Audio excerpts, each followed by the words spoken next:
¿Qué tal? Muy buena noche, buena tarde, depende desde dónde y desde qué plataforma nos acompañen. Hoy vamos a poner en la mesa de debate un tema que ha estado en la agenda pública desde hace ya varias semanas, y el punto de partida quizá fue la invitación que hicieran algunos diputados del PAN a Santiago Abascal, líder del ultraderechista partido español Vox.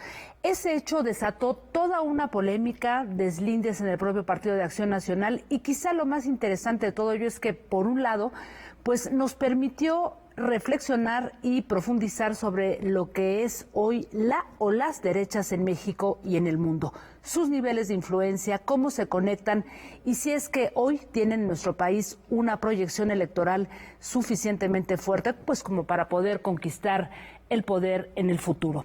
Así es que hoy tenemos dos invitados de primerísimo nivel. Déjenme darle la bienvenida. Mario Santiago, ¿cómo estás? Muy buena noche. Tania, ¿cómo están? Bienvenidos a los dos. Déjenme presentarlos brevemente. Tania, tú eres pues investigadora actualmente del Instituto Nacional de Antropología. Forma parte también de un grupo de estudios sobre el tema de las derechas en México, en el mundo, y también tienes un libro muy interesante en donde pues has hecho todo un recorrido del Partido Acción Nacional. Bienvenida, Tania. Muchas gracias por la invitación. Al contrario. Y Mario Santiago, bueno, pues tú eres profesor investigador del Instituto Mora y formas parte de este grupo interesante derechólogos, que pues tiene todo un trabajo a nivel internacional para estudiar el tema de las derechas en América Latina. Bienvenido. Muchas gracias por la invitación. Al contrario, déjame empezar contigo, Tania.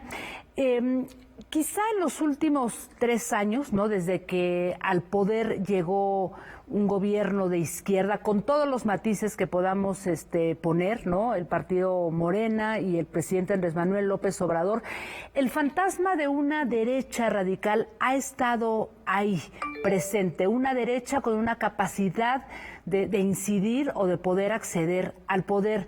Yo te preguntaría, ¿qué es lo que tendríamos que entender en este momento por la derecha o las derechas en este caso, Tania? Bueno, sí, claro. Primero decir que quizás el periodo de gobierno actual, esto que conocemos como cuarta transformación, pues definitivamente es un detonante o un catalizador para la reactivación de una amplia gama de actores de derechas, ¿no?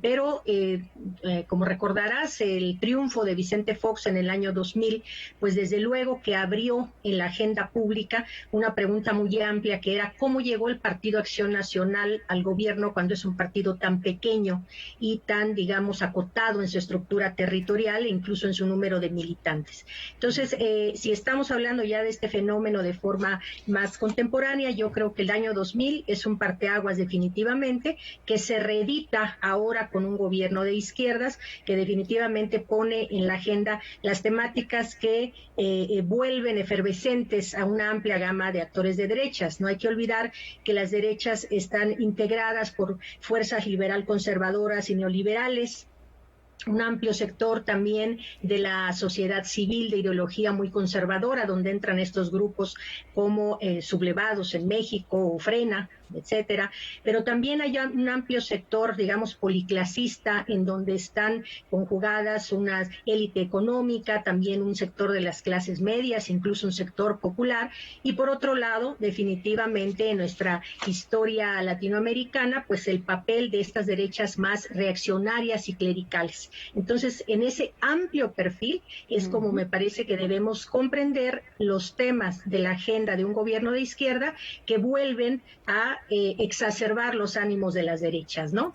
Ya, Mario, la derecha, de una manera conservadora o radical, ha existido en México desde hace muchísimos años y casi siempre tendemos a, digamos que a ubicar estos grupos como el Yunque, el sinarquismo, los tecos, etcétera. Pero te he escuchado en algunas reflexiones y me parece muy interesante que quizá hoy estaríamos pensando en nuevas categorías, nuevas formas de problematizar o de entender lo que son las derechas, pensando en una reestructuración a nivel global. ¿Qué podemos decir al respecto, Mario? Bueno, hablar de nueva derecha es algo que para Europa ya no es tan nuevo. Sí, es un término que se aplicaba en Francia a los movimientos de extrema derecha con rasgos fascistoides de fines de los 60, de los años 70, y que se recuperó hacia los 90 y los 2000 con la emergencia de grupos abiertamente neonazis. Pero el caso de América Latina y el caso de México, digamos, si bien está vinculado, no necesariamente es igual. Acá, cuando hablamos de nueva derecha, en general, en la literatura académica, pero también en el periodismo, en artículos de coyuntura, etcétera, se piensa sobre todo en la emergencia de grupos, de personajes, de discursos que responden fundamentalmente a lo que se conoció en su momento como la oleada rosa o la ola rosa. Es decir, esta serie de gobiernos de izquierdas en América Latina, cuyo referente principal en su momento fue el gobierno de Hugo Chávez en Venezuela, pero de la mano con él los gobiernos en Bolivia, en Ecuador, en una versión más o menos parecida en Argentina, en Brasil, etcétera. Y la reacción en estos distintos países de coaliciones o de grupos aislados que después formaron coaliciones, pues hicieron que se reactivara ese término de nueva derecha. Y en ese sentido, bueno, instintivamente lo primero fue voltear a Europa pensando en esa idea de la nueva derecha, pero muy rápido en la última década hemos ido caracterizando, problematizando a los grupos en América Latina a partir de nuestras propias trayectorias históricas. Evidentemente hay influencias, intercambios, y ahí las redes sociales han sido clave para entender las vinculaciones transnacionales, pero lo cierto es que también hay particularidades en cada una de estas trayectorias.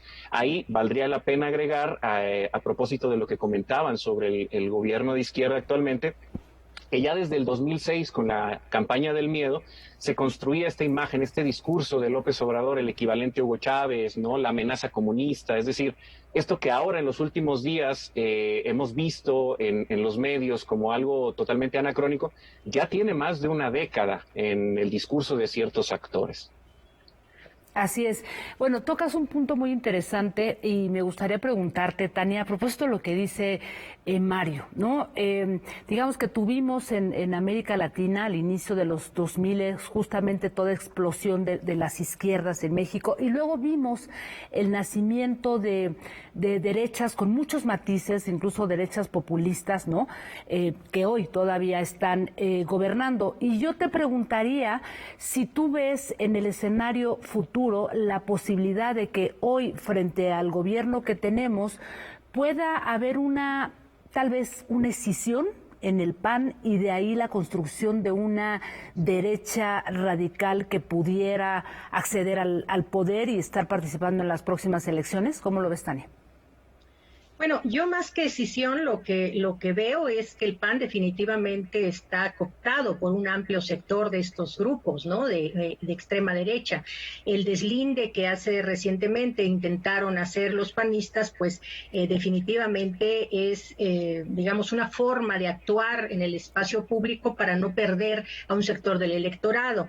Pero la verdad es que Acción Nacional desde mediados de los 70 ha sido infiltrado, penetrado por estos sectores, en particular el Yunque y otros de este tipo, y lo que vemos actualmente es más bien cómo emergen en un ambiente en el que cada vez es mundialmente más legítimo la expresión de estos grupos, y en el caso de la historia política y social mexicana también es recientemente el momento en el que se acepta de alguna manera, digamos, de forma más natural, entre comillas, que estos grupos de la derecha católica se expresen en la esfera pública de una manera legítima.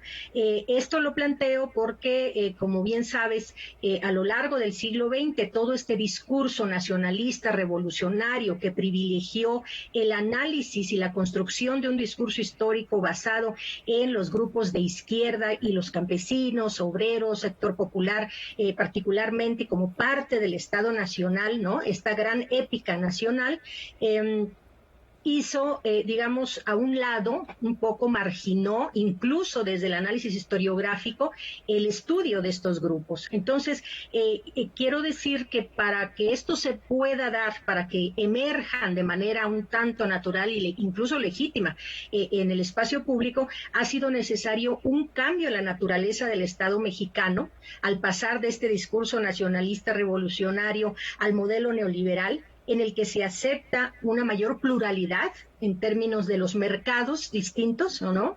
El mercado religioso, el mercado político, el mercado electoral, es esta visión la que permite este cambio, pero también el asunto que aquí hemos tratado en otras de las conversaciones del tema de los derechos humanos y en donde ellos han podido incluir o posicionar un discurso desde su perspectiva que defiende también su concepción sobre los derechos humanos y que en el terreno de las propuestas programáticas con toda claridad plantean ir en contra de esta hegemonía que para ellos ha constituido la ideología de género, por ejemplo, ¿no? Entonces, volviendo a tu pregunta, yo creo que más que una decisión dentro de Acción Nacional, lo que puede observarse de manera muy natural es este deslinde de posiciones en las que van a ir de a poco convergiendo esta derecha más liberal que sigue estando en el PAN, con estas derechas neoliberales que vienen del priismo, que todavía están por ahí con un bajo perfil, ¿no? Y que permiten hacer coaliciones electorales, por ejemplo, y por otro lado, una derecha mucho más conservadora, mucho más radical, en una amplia red de organizaciones de la sociedad civil que conforman lo que ahora suele llamarse coaliciones de causa, es decir, redes o alianzas para empujar una agenda pública concreta con relación a los temas de derechos humanos, por ejemplo. Bueno, déjenme regresar con este tema que es importantísimo, esto que acabas de tomar ahora, Tania. Voy a hacer una muy breve pausa y regresamos porque creo que aquí vale la pena empezar pues a desmenuzar todos estos grupos que justamente han tomado esa agenda y que están pues por ahí en las redes sociales, ¿no? Que a veces no los vemos, pero ahí están. Volvemos en un instante.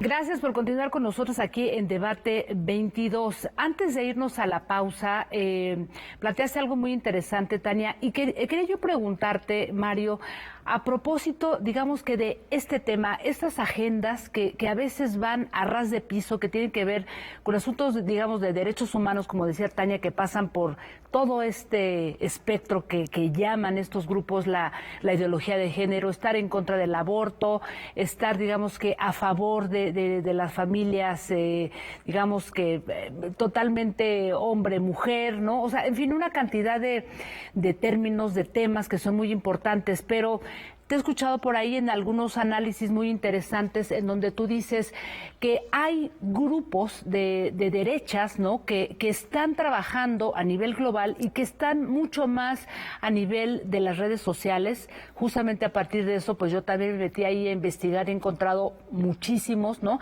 Y son grupos que tú dices no necesariamente quieren acceder al poder, no en lo inmediato, pero están formando grupos de jóvenes muy interesante, ¿no? Porque ahí estamos viendo todo un fenómeno a nivel cultural que quizá no estamos leyendo, Mario.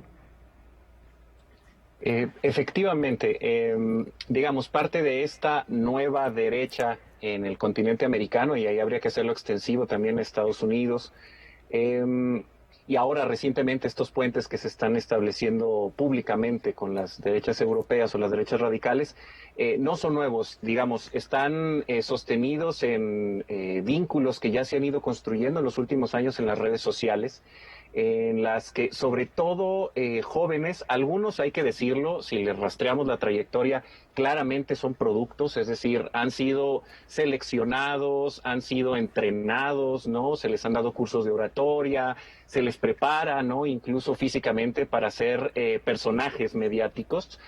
Otros más bien han ido construyendo, ¿no? Digamos, en trayectorias como algunos otros personajes, los famosos youtubers y tal, construyen su propia trayectoria en las redes sociales, pero lo cierto es que estos personajes están ocupando esos espacios en las redes con discursos muy sencillos y generalmente digeribles, con actividades que aparentemente no son políticas, con charlas informales, convocan en redes sociales a realizar una charla de 10 minutos con 3 invitados de 3 países distintos y hablan sobre un tema específico, ¿no? El tema del aborto o el tema o alguna coyuntura específica, la discuten en 10 minutos, lanzan frases de manera repetida para que aquellas personas que se conecten lo vayan asimilando y esto, digamos, es una nueva forma, por decirlo de alguna manera, de disputar los sentidos comunes, ¿no? Es decir, no te están invitando a militar a una organización de tiempo completo, no te están pidiendo ni recursos económicos, ni que inviertas tiempo, ni que te pongas a leer, ¿no?, un gran tratado ideológico, sino que mastiques rápidamente un discurso más o menos digerible y van construyendo estos sentidos comunes. Y eso lo estamos viendo en México. Hay personajes como Agustín Laje de Argentina, que vino a México, por cierto. Que vino justo a la visita con Santiago Abascal, más que lo perdimos ahí de vista en medio de toda esta polémica, ¿no? Es que justo además son personajes, digamos, de bajo perfil en términos de la política, de la alta política. Es decir, no los vamos a ver ahí, no van a estar en el estrado, no van a conducir eventos de masas. Están en las redes cómodamente, escriben libros que se digieren rápidamente, como estos bestsellers que se consiguen en la librería del aeropuerto, en cualquier lugar donde lo compras, te lo llevas y se digiere rápido. Producen muchos libros de este tipo, libros digitales, etcétera. Entonces, personajes como Agustín Laje o una conocida ya que ha sido muy citada, Gloria Álvarez, por ejemplo, cumplen, digamos, este perfil y han sido asimilados en redes mexicanas por grupos mexicanos, como la versión mexicana de Sublevados, por ejemplo, y entonces replican varias veces estos videos, los invitan, hacen estas actividades, y eso permite además que se sature ese espacio político, ¿no?, digamos, más de base, más de las juventudes. Y eso también nos habla de un proyecto a mediano plazo, es decir, lo hemos visto históricamente en otras partes y en México, grupos empresariales o grupos radicales del catolicismo no realizan estas actividades pensando en la siguiente coyuntura electoral. Es decir, no están planeando de aquí a 1, 2, 3 años. Evidentemente hay tácticas y participan, etcétera, pero están pensando en la siguiente década. Y en la siguiente década muchos de estos jóvenes van a ser egresados de universidades privadas o van a participar en espacios públicos en toma de decisiones, y ahí ya van a tener introyectado este sentido común. Entonces, en efecto, hemos perdido un poco de vista eso en el radar y parecería que son unos cuantos nada más, pero exacto, un simple clavado a las redes sociales pues nos va a sorprender la cantidad de organizaciones que existen y de actividad que hay ahí. Y ahí solamente una anotación más.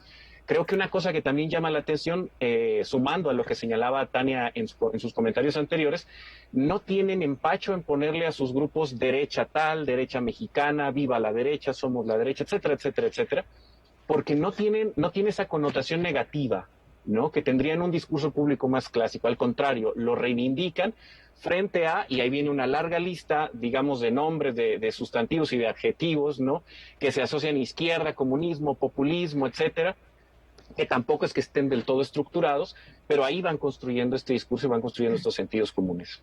Ya. Tania, ¿tú ves este tipo de grupos, digamos que infiltrados en el PAN? Porque digo, a mí me tocó estar revisándolos justamente a partir de lo que dice Mario en las redes sociales, y por ahí llegué a un blog que se llama La Palabra, ¿no?, en donde convergen pues jóvenes de sublevados del bloque occidental, pero también hay jóvenes del PRI, del PAN, del Partido Encuentro Social.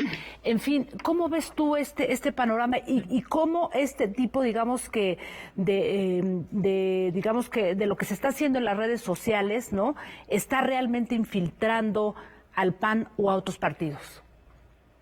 Sí, definitivamente no es únicamente la infiltración a Acción Nacional, ¿no? Desde las investigaciones que se han hecho sobre el Yunque, parte de lo que se ha documentado es cómo también infiltraron al PRI, cómo también hay priistas de connotada trayectoria política, ¿no?, que fueron, digamos, formándose al interior de estos grupos secretos, a la Coparmex, por supuesto, y a una serie amplia de organizaciones. Aquí lo interesante que me parece que hay que destacar es que están ellos en una lógica de una batalla cultural de largo plazo, ¿no? Por ejemplo, si escuchaste esta entrevista que hizo Astillero a Pedro Cobo, seguramente le habrá dicho que ellos van a formar una generación, la generación que sigue, que son 30 años. O sea, a 30 años están calculando cuántas generaciones de chicos de las universidades privadas y públicas, pero en especial, obviamente, el ITAM, por ejemplo, tiene un gran movimiento de sublevados destinados a su interior, la Anáhuac, la Panamericana, el TEC de Monterrey, e incluso parte de sus quejas son, por ejemplo, cómo es que la Iberoamericana está dando cursos sobre masculinidades, si eso no es un tema de los católicos, ¿no? Entonces, es interesante porque ellos están hablando de esto que en Europa, en la nueva derecha europea, se conoce como todo el movimiento del hombre común, ¿no? En donde es la construcción de una vida cotidiana, en donde no vamos a reflexionar ni a debatir por las grandes ideologías, aunque exista una ideología detrás, y donde también lo que se está mostrando es la crisis de los partidos como intermediarios y como formadores de identidad política y como constructores de representación política, ¿no? Como espacios de representación. Entonces, entre la crisis de los partidos y estos amplios movimientos que se están abriendo paso dentro del propio sistema de partidos, aunque hay una crisis institucional, eso es lo interesante, se conforma pues un nuevo movimiento en términos de estrategias, como apuntaba hace un momento Mario, ¿no? Las estrategias son diversas, son muy flexibles, ya no tienes que ser militante de un partido para estar empapado de todas estas ideologías, pero básicamente los planteamientos o la agenda es la misma, es la familia tradicional, el anticomunismo, la libertad económica en el caso de los neoliberales, etcétera. Ahora, lo que también es importante decir aquí es que las universidades vuelven a ser el espacio de disputa. Y esto tampoco es nuevo. En el caso, donde quiera que lo podamos estudiar, pero en el caso de México, bueno, pues venimos desde los años 30 con los tecos en la Universidad de Guadalajara, luego el muro en la Universidad Nacional, en Puebla, el Yunque, la UPAEP. O sea, hay espacios privilegiados para esta disputa y definitivamente las universidades son ahora de nuevo el centro de la disputa. Y finalmente, decir también, comentar este asunto en el sentido de la construcción de los lobbies, porque tú identificas muy bien esto que dices, ¿no? Yo pude identificar panistas, priistas, sí, porque a lo que se dedican estas amplias redes son hacer ese lobby conservador justamente en las cámaras, ¿no? O sea, ¿qué les interesa? Pues finalmente acceder al gobierno, pero no solo esto, sino construir política pública, incidir en la parte de la impartición de justicia, y lo estamos viendo con el tema de la Suprema Corte de Justicia. Entonces son nuevos espacios que se recrean para estas derechas radicales, incluso actuando en secrecía, algunas de ellas, en donde, insisto, la batalla cultural pues es a largo plazo, es en la preparación de estos jóvenes estudiantes y dando la batalla por temas concretos de una agenda. Nada más para cerrar este comentario, ahora que identificabas a los jóvenes panistas que están metidos en este tipo de redes, por ejemplo, todos vimos en las notas en días pasados, cuando el asunto de Vox, cómo terminaron despidiendo al que estaba promoviendo las redes del PAN, que es un chavo justamente de la nueva generación de panistas. Y también sabemos, por ejemplo, que organizaciones pro vida como el Frente Nacional por la Familia en México, pues han estado lideradas o tenían como su vocero a un miembro del PAN, que fue y Rodrigo Iván Cortés, que además fue dirigente o más bien titular de la Secretaría de Relaciones Exteriores o Relaciones Internacionales, como creo que le llama el PAN, y que viene mucho a cuento porque entonces te permite el intercambio internacional y los flujos de ideas, de estrategias, de programas, de recursos económicos y de una serie amplia de dimensiones que es importante estudiar y reflexionar sobre esto, ¿no? Muy bien, una muy breve reflexión para finalizar. Mario, ¿tú ves en el futuro que pueda repetirse esta historia como ocurrió en América Latina en este momento de los gobiernos, gobiernos de izquierda, que aquí en México estuviéramos ante eso, una derecha golpista? ¿Cómo lo ves? Me parece que en algunos grupos y personajes de ese espectro político hay ganas no faltan y la idea, ¿no? De ahí también los lazos internacionales, es decir, asimilar experiencia y establecer vínculos que pudieran legitimar una acción en un momento dado. Pero me parece que ni todos están en esa misma tónica, o sea, me parece que hay una lectura también, más allá del discurso más ideologizado, ¿no? Hay una lectura del escenario político y saben perfectamente que la oposición frente a al gobierno actual está totalmente de capa caída, ¿no? Y en ese sentido, no solo en términos electorales, sino por otras vías, no se ve muy bien por dónde podrían impulsarlo. Por eso otra vez esta idea de los proyectos a mediano plazo, ¿no? Es decir, vamos a reagruparnos y de aquí vamos a avanzar. En otra ocasión comentaba que hay trabajos muy interesantes que nos sirven, ¿no?, como espejo para el caso mexicano. Pienso específicamente el caso brasileño y el caso argentino. Después de los gobiernos de Lula y Dilma en Brasil y de Néstor Kirchner y Cristina en Argentina, en la que grandes programas sociales beneficiaron a sectores populares, muchos de esos sectores populares, digamos, no entraron en este proceso de ideologización que habían propuesto los regímenes de izquierdas, sino que se vieron beneficiados por los programas, se empezaron a identificar a sí mismos como clases medias y dijeron, nosotros votamos por la derecha porque esta nos va a defender, defiende a las clases medias. Y entonces lo que vimos después fue un giro, en el caso de Brasil extremo, en el caso de Argentina hacia un gobierno neoliberal encabezado por Macri, pero con lo que en su momento había sido una parte de la base social de los gobiernos de izquierdas. Entonces, esas experiencias me parece que también pueden servir para ver el espejo mexicano y ver cómo, en efecto, las clases medias, pero también otros sectores populares son parte de esta nueva movilización y ahí también están poniendo la mirada a varios de estos grupos en el espectro de las derechas radicales. Bien, pues quiero agradecerles, me quedo con muchas otras preguntas, fascinante todo lo que han compartido esta noche aquí con nosotros, con el auditorio de Debate 22, Mario, Tania, pero bueno, los invito a que pronto puedan regresar aquí a este programa y continuar con este tema que da para mucho. Muchísimas gracias a los dos, muy buena noche. Gracias. Gracias, hasta pronto. Y también a ustedes, muchas gracias por habernos acompañado. Recuerden que este programa se queda en la cuenta de YouTube de N22 y nos vemos el próximo jueves. Descansen.